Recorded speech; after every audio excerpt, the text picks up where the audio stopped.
Selamat pagi, perkenalkan saya Sri Fitriani Sianturi, NIM 0489228805, semester 6 Universitas Terbuka.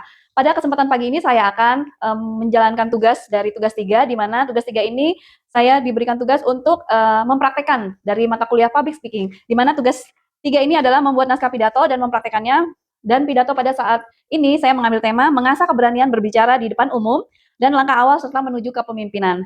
Semoga Bapak Ibu dosen berkenan untuk melihat, menyimak, dan menilainya. Sekian dari saya, silakan menonton. Terima kasih. Assalamualaikum warahmatullahi wabarakatuh. Selamat pagi dan salam sejahtera untuk kita semua. Yang saya hormati para dosen, rekan-rekan mahasiswa semester akhir, serta seluruh peserta yang hadir pada kesempatan pagi hari ini. Pertama-tama marilah kita panjatkan puji dan syukur kehadirat Tuhan Yang Maha Esa, karena atas rahmat-Nya kita dapat berkumpul untuk membahas keterampilan yang sangat penting di dalam dunia modern kita, yaitu public speaking. Hari ini saya akan menyampaikan pidato dengan topik mengasah keterampilan, keberanian berbicara di depan umum, langkah awal menuju kepemimpinan. Public speaking bukan hanya soal berbicara di depan audiens, tetapi tentang bagaimana membangun rasa percaya diri, menyampaikan gagasan yang efektif, dan menunjukkan karakter kepemimpinan. Keterampilan ini semakin penting bagi kita yang akan segera memasuki dunia kerja dan dunia profesional. Dan para hadirin sekalian, kita mungkin sering mendengar bahwa banyak orang merasa gugup ketika harus berbicara di depan umum.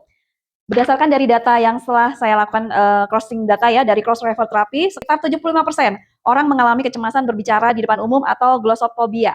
Artinya, hampir semua dari kita pernah merasakan kecemasan. Namun kecemasan ini bukan sesuatu yang tidak dapat diatasi pastinya ya. Yang pertama, cara mengatasi kecemasan itu sendiri adalah jadi gugup itu wajar, tetapi bukan alasan untuk menghindar. Kuncinya ada pada persiapan dan latihan.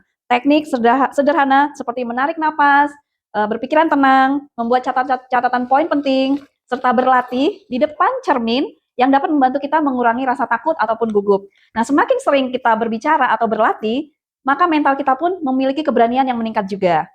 Dan yang kedua adalah memahami teknik dasar dari public speaking itu sendiri. Nah, public speaking bukan hanya tentang kata-kata ya. Berdasarkan dari data Ethos, 3,55% komunikasi berasal dari bahasa tubuh ya, body language, 38%-nya dari suara, intonasi, dan 7%-nya dari kata-kata. Nah, ini menunjukkan bahwa untuk menjadi pembicara yang efektif, kita harus yang pertama, menjaga kontak mata, dan yang kedua, menunjukkan ekspresi yang sesuai. Ketiga, menggunakan intonasi suara yang jelas, naik dan turunnya. Serta yang keempat, mengatur gestur tubuh agar terlihat meyakinkan. Jadi nanti teman-teman bisa mencoba ya untuk sering berlatih. Dengan menguasai teknik-teknik tadi sendiri, pesan yang kita sampaikan akan lebih mudah diterima oleh audiens. Dan yang ketiga adalah menyusun dan menyampaikan pidato dengan menarik. Jadi pidato itu kita udah buatkan skripnya, jadi harus kita tahu isi-isi apa yang akan kita sampaikan kepada audiens. Nah, pidato yang baik harus memiliki struktur yang jelas. Pertama adalah pembukaan, isi, dan penutup. Mulailah dengan menarik perhatian, lanjutkan dengan menyampaikan informasi yang padat dan relevan. Lalu tutuplah dengan pesan yang menginspirasi. Dalam dunia kerja, kemampuan ini sangat dicari. Menurut data dari New Forsom, sebanyak 59% perekrut menilai kemampuan public speaking sebagai keterampilan penting. Nah, ini membuktikan bahwa kemampuan berbicara bukan hanya nilai tambah, tetapi kebutuhan untuk menghadapi presentasi kerja, wawancara, maupun kegiatan profesional lainnya. Baik, sekarang hadirin yang saya hormati, kepemimpinan tidak selalu dimulai dari pangkat atau jabatan, tetapi seringkali dimulai dari keberanian untuk berbicara dan menyampaikan gagasan. Ketika kita mampu mengatasi rasa gugup, kita memahami teknik komunikasi, kita menyusun pidato dengan baik, bahkan kita sedang menyiapkan diri menjadi pribadi yang komunikatif, percaya diri, dan berpotensi menjadi pemimpin di masa depan. Saya berharap melalui materi ini, rekan-rekan semakin termotivasi untuk terus belajar dan berlatih public speaking. Karena sesungguhnya kemampuan berbicara adalah investasi jangka panjang yang akan membantu kita dimanapun kita berada.